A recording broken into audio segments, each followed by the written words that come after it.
Eh bien bonjour, pour cette première, j'ai décidé de faire une revue de presse, ou des médias comme vous voulez, appelez ça comme vous voulez, que je vais intituler sobrement « Contre-attaque ». En effet, on ne peut pas tout laisser passer. Par exemple, vous avez le Premier ministre et ses ministres, ou le président, qui passent leur vie à la télé, au lieu de travailler, qui viennent dire n'importe quoi. Vous avez un exemple, c'est jeudi dernier, la conférence de presse de Castex, où il annonce fièrement, on va vacciner tout le monde, 30 millions, 40 millions, enfin on sait même plus, il y a trop de millions. Et en même temps, car ils sont très forts, vous avez le ministre de la Santé qui explique qu'on a eu, ou qu'on va avoir 7 millions de vaccins, donc ça veut dire à peu près 3 500 000 personnes vaccinables. Et donc, expliquez-moi comment vous allez vacciner plus de gens que vous n'avez de vaccins. Moi, je veux bien tout ce qu'on veut, mais c'est pas possible. Donc voilà, on en est là. C'est un gouvernement qui ne gouverne plus rien. Par contre, question privation de liberté, ça a commencé avec le port du masque dès l'été 2020. Alors on nous avait dit c'est vital, hein, attention, le port du masque, ça va permettre de faire baisser la pandémie. Résultat des courses, la pandémie, elle a jamais baissé, vraiment. Par contre, nous, on a le masque. Enfin, pas moi, parce que j'en ai marre de le mettre et que ça m'énervait un peu. Alors, évidemment, je vais le mettre dans des endroits fermés, mais dans des endroits ouverts, en pleine nature, au bord de mer, à la montagne, au bord d'un lac, où vous voulez. Franchement, c'est complètement inutile. Ensuite, on nous a dit, on va tester. Alors, on a testé avec retard, hein, parce qu'il y avait toujours le même problème, c'est-à-dire on n'a pas assez de tests, ou pas de tests fiables d'ailleurs. Et puis, qu'est-ce qu'a fait ce gouvernement?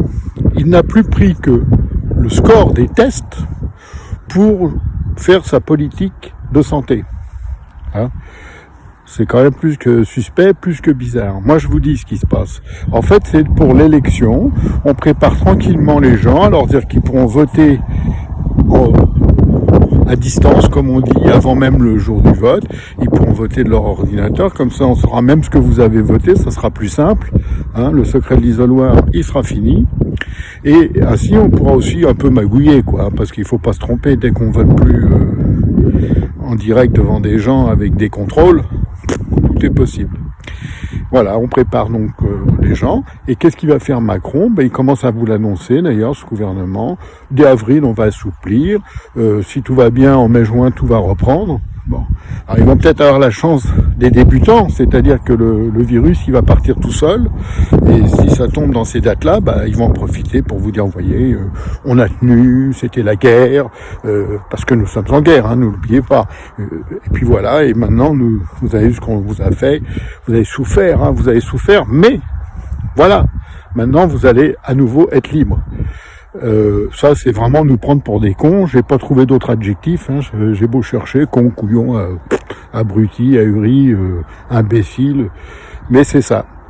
Donc, tant qu'on a affaire à des gens comme ça, qui en plus se permettent de dissoudre un petit mouvement français qui n'a jamais eu aucune action violente, hein, sous un prétexte, alors là, je préfère même pas en parler tellement c'est grotesque, c'est vraiment le fait du prince. Par contre, ceux qui cassent, qui volent, qui pillent, qui agressent, tout ça, là on dissout pas, hein, c'est pas un problème. La démocratie en fait ne tourne plus, elle ne tourne plus, on est dans une espèce de petite dictature d'un petit dictateur, et puis voilà. Alors il a la chance, il a tous les médias qui sont de gauche avec lui, parce que pendant des mois on m'a dit oui mais Macron, tu comprends, il fait une politique de droite. Quelle politique de droite Macron? Macron, c'est la bonne gauche traditionnelle, le bon parti socialiste traditionnel, c'est-à-dire on met d'abord la doctrine en avant, le dogme, et après on verra. Hein. Quant à la France, ils ne l'aiment pas, ces gens-là. C'est clair, c'est net, et c'est pour ça que moi, aujourd'hui, je ne les aime pas non plus. Alors je vous le dis, hein, comme d'habitude, je vais pas m'énerver parce que ça monte. Là. Donc je vous dis, on est mal, on est très mal. Partagez, ça me ferait plaisir. Recruter des gens qui viennent m'écouter pour qu'ils sachent comment on nous prend pour des cons, ça me ferait plaisir aussi. En attendant, je vous dis à la prochaine. Merci à tous. Au revoir.